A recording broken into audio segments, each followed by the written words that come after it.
当洛神族好欺吗？你盗取禁地钥匙，注定败亡，还让你侥幸逃脱。什么？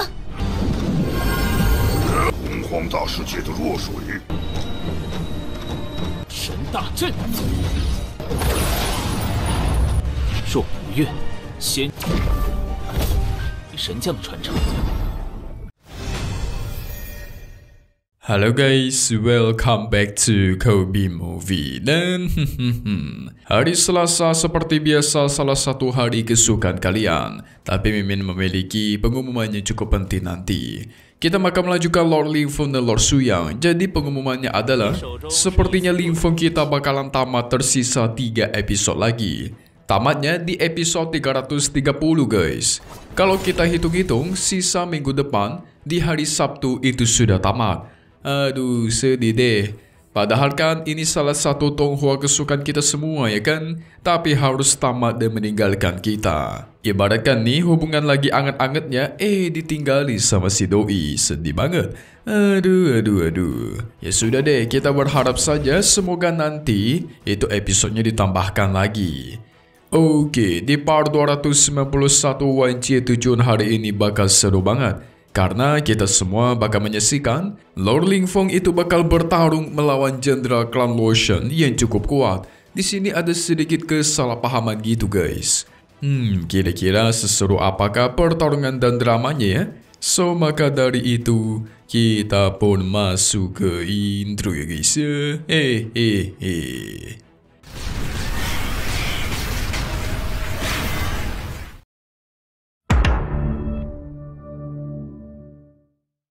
Di episode terakhir, kita udah menyaksikan anak buah Dewa Kuno Wushuang yang mulai beraksi untuk mengumpulkan harta-harta. Harta pertama yang diambil adalah kunci terlarang yang disimpan oleh klan Loshan. Uniknya, dia berubah menjadi mukanya Linfeng, supaya Linfeng lah yang diincar guys. Sekarang Linfeng dicari-cari oleh klan Loshan. Jianglin sang jenderal datang untuk menangkap dia. Wah, ini bakalan seru nih. Jiangli pun akhirnya bertemu dengan Linfeng. Mereka memperkenalkan Jiangli sebagai jenderal tertinggi di klan Loshan. Melihat nafasnya yang sudah berada di ranah abadi surgawi tingkat 3, tentu ini lawannya sangat kuat. Linfeng pengen tahu apa urusannya mencari dia. Jiangli itu langsung menuduh kalau Linfeng yang sudah mencuri kunci terlarang miliknya dan berpura-pura tidak tahu apapun. Tentu bingunglah si Linfeng ya kan? Perasaan aku cuma di sini doang dan tidak kemana-mana selama berminggu-minggu. Lagian Chen bisa membuktikan kalau Linfeng selama ini memang cuma ada di dalam goa dan mengasingkan diri. Tapi si Jiangling gak percaya guys. Masa mengasingkan diri aja itu perlu ditemani ha? Dia pun menunjukkan hasil rekaman ingatannya, menampilkan Linfeng yang palsu yang bertarung melawan dia dan mencuri kunci terlarang. Di sini si Xiao Tian bodoh guys. Masa dia mengatakan kapan tuanku pergi, kok aku tidak tahu ya? Hehehe. Ngomong kayak gitu kan bisa-bisa malah menyudutkan Linfeng, seakan-akan dia beneran keluar. Sampai akhirnya dia sadar kalau yang di dalam rekaman ingatan milik si Jiangli, nafasnya berbeda dengan milik tuannya. Jadi itu beda orang gitu guys. Jiangli masih menuduh kalau Linfeng mengelabui mereka. Jadi cepat serahkan kunci terlarang. Karena tidak ada yang mau ngalah, akhirnya Jiangli pun mengeluarkan harta air Roshui. Air itu membantu naga-naga besar yang sangat kuat. Bahkan praktisi di tingkat Raja Abadi itu pasti mati oleh serangan ini. Senior naga di dalam diri Linfeng melihat harta Roshui kuno. Dia malah tertarik dan segera keluar untuk menghisapnya. Lumayan nih jadi makanan ya kan? Hehehe.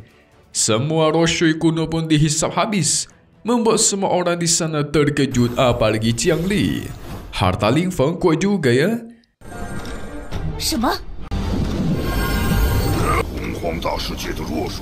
Sekarang gantian Lord kita membalas serangan dengan membentuk formasi besar serta melancarkan serangan pedang raksasa. Jiangli menahan pedang tersebut menggunakan rantai-rantai es. Tetapi apakah itu cukup? Linfeng memperkuat serangannya dengan menghancurkan rantai-rantai itu. 神大阵。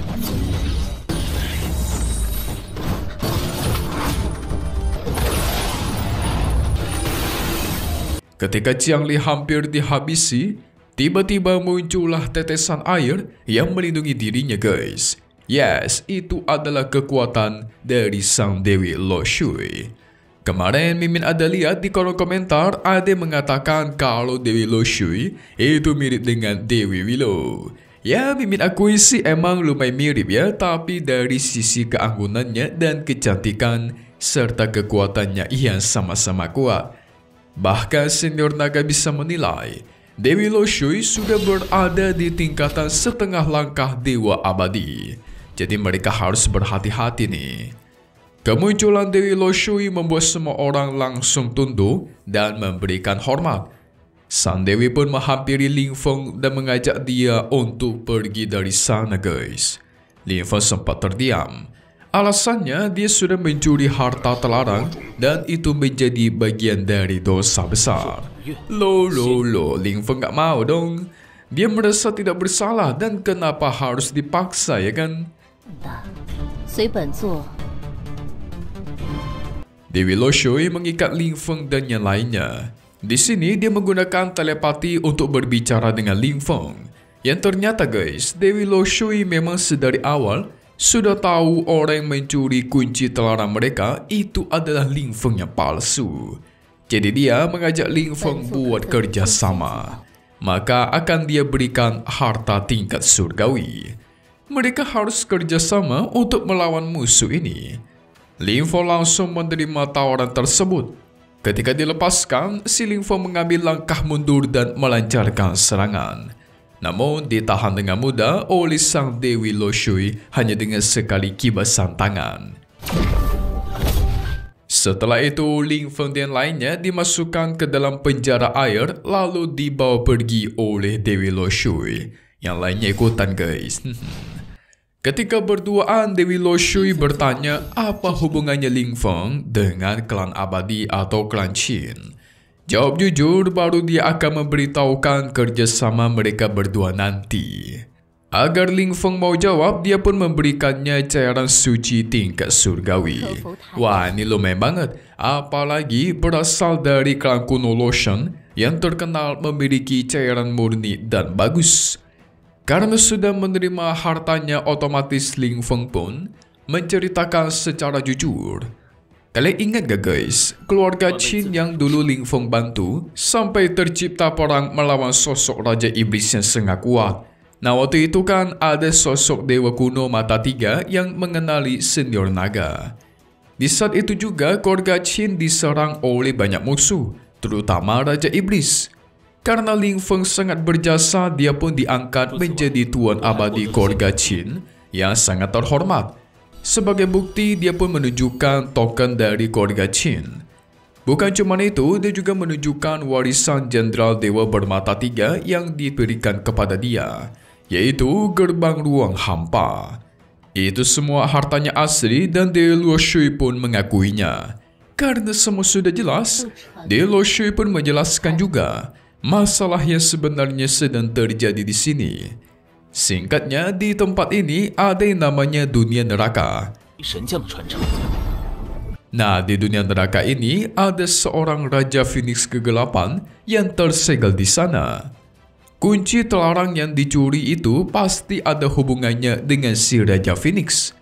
Sehingga Dewi Lo Shui mengajak Ling Feng buat kerjasama bareng, guys. Dan Ling Feng tahu dia mau dijadikan sebagai umpan untuk memancing bawahannya Raja Phoenix untuk menghancurkan mereka semua tentunya. Ling Feng menunjukkan sosok Dewa Yeo Shuang. Jadi dialah sang Raja Phoenix kegelapannya diincar. Nah, dia menceritakan, guys, dirinya sempat bertarung melawannya beberapa hari yang lalu. Berakhir, Ling Feng terluka parah dan terjatuh ke dunia ini. Sekarang pun lukanya itu belum sembuh. Dewi Lo Shui memastikan selama Ling Feng membantu mereka, maka Dewi Lo Shui juga akan membantunya balik dengan memulihkan semua kekuatannya kembali seperti semula. Ling Feng meminta beberapa obat mujarab yang banyak nanti. Setidaknya itu cukup untuk memulihkan setengah lebih kekuatannya saja. 若愿意协助我等，唯仙尊能压制。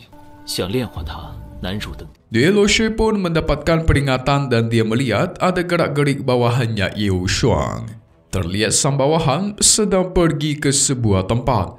Si Dewi tahu itu pasti cumalah tubuh klon atau cuman kroco doang. Menghabisinya juga nggak menghasilkan apapun. Lagi pula, Phoenix kegelapannya asli nggak bakal bisa terlepas dari segelnya. Palingan cuma bisa melepaskan jiwa dan raganya saja. Dan sepertinya mereka sedang memulai proses pembukaan api penyucian. Tapi untuk apakah itu kita masih tidak tahu. Sepertinya sih untuk menghancurkan segel yang menyegel si Phoenix kegelapan, guys. 真救出杜陇明皇怎么办？杀了作用不大。 Sementara itu bawahannya Wu Shuang, dia mengambil harta jembatan langit Lo Shui.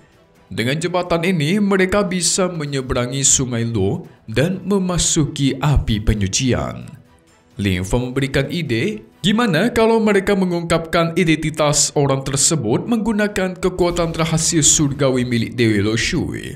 Karena Dewi Lo Shui selama ini menggunakan kekuatan surgawi untuk mengintip siapa saja yang ada di dunia abadi ini.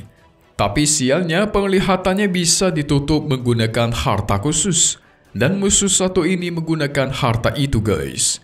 Yang pasti jembatan langit itu bisa dia lacak. Jadi dia bisa melihat di manakah markas sang musuh berada. Ketika dilacak lebih jauh, jembatan langit menunjukkan dia sudah dibawa ke sebuah jurang kematian atau Dead Abyss. Wah, kenapa ini, guys? Kenapa dibawa ke sana ya? Ternyata musuhnya tidak sesimpel Ye Wuxiang doang. Para bawahan Ye Wuxiang itu juga kuat-kuat nih. Sampai Lin Feng aja bakal sulit melawan mereka nanti. Kita lihat aksi seperti apa yang bakal Lin Feng lakukan bersama dengan Dewi Lo Shui.